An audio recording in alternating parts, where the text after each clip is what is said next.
ನಿಮ್ ತಮ್ಮ ಇಷ್ಟು ದಿನ ಜೈಲಲ್ಲಿದ್ದ, ಅದಕ್ಕೆ ಅಶ್ಮಿತಾ ಪಾಪ ಮದ್ವೆ ಮಾಡ್ಕೊಳ್ದೆ ಕಾಯ್ತಾ ಇದ್ಲೇನೋ. ಅವ್ನ್ ಹೊರಗ್ ಬರ್ತಿದ್ ಹಾಗೇನೆ ಇವಳು ಮದ್ವೆ ಮಾಡ್ಕೊಂಡ್ಬಿಟ್ಲು ಅಂದ್ರೆ ಇಬ್ರಿಗೂ ಬರ್ದಿಟ್ಟಿದ್ದಾರೆ ಅಂತ ತಾನೇ ಅರ್ಥ.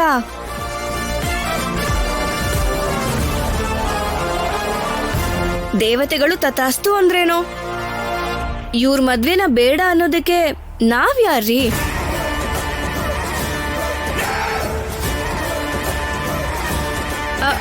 ನೋಡಿ ನೋಡಿ ಜೋಡಿ ಎಷ್ಟು ಚೆನ್ನಾಗಿದೆ ಅಂತ.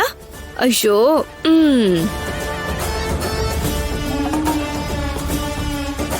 ಮೊದ್ಲೇ ಪ್ರಶಾಂತ್ ಜೈಲಿಂದ ಹೊರಗ್ ಬಂದಿದ್ದಾನೆ.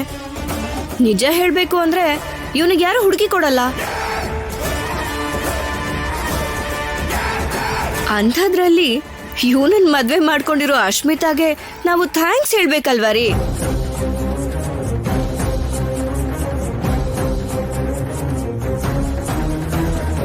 ದಾರಿ ತಪ್ಪಿರೋರನ್ನ ದಾರಿಗ್ ತರ್ಬೇಕು ಅಂತಂದ್ರೆ ಸಂಸಾರಸ್ಥನನ್ನಾಗ್ ಮಾಡ್ಬೇಕು ಅಂತಾರೆ. ಈಗ ಅಶ್ಮಿತಾನ್ ಮದ್ವೆ ಮಾಡ್ಕೊಂಡು ಸಂಸಾರಸ್ಥ ಆಗಿದ್ದಾನೆ, ಅದಕ್ಕೆ ಸಂತೋಷ ಪಡ್ಬೇಕಲ್ವಾ ರೀ?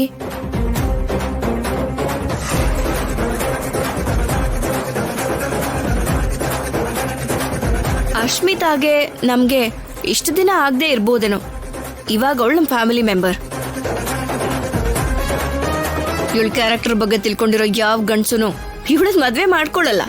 ಅಂಥದ್ರಲ್ಲಿ ನಿಮ್ ತಮ್ಮ ದೊಡ್ಡ ಮನಸ್ಸು ಮಾಡಿ ಇವಳಿಗೆ 3 ಗಂಟೆ ಹಾಕ್ಬಿಟ್ಟಿದ್ದಾನೆ.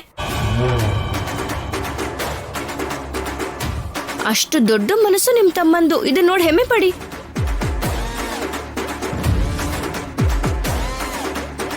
ಅಶ್ಮಿತನಿಗೆ ಮದ್ವೆ ಆಗ್ಬೇಕು ಅನ್ನೋ ನನ್ನ ಆಸೆ ಕೂಡ ನೆರವೇರ್ತು.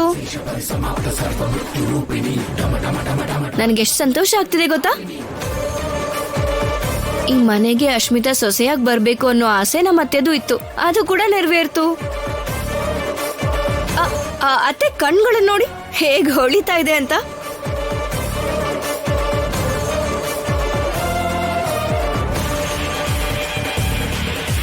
ಇಷ್ಟೊಂದು ಒಳ್ಳೆ ಶಕನಗಳಿರುವಾಗ ಇವ್ರನ್ನ ಹೊರಗಡೆ ನಿಲ್ಸಿ ನಾವ್ ಮಾತಾಡ್ಸೋದು ಚೆನ್ನಾಗಿರಲ್ಲ ರೀ. ಈ ಮನೆ ಸೊಸೆಯಾಗಿ ನನ್ಗೆ ಅವಮಾನ ಮರ್ಯಾದೆನೂ ಅಲ್ಲ.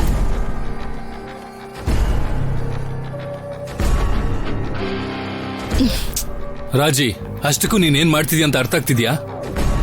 ಅರ್ಥ ಆಗ್ಬೇಕಾಗಿರೋದು ನಿಮಗೆ ಸರ್.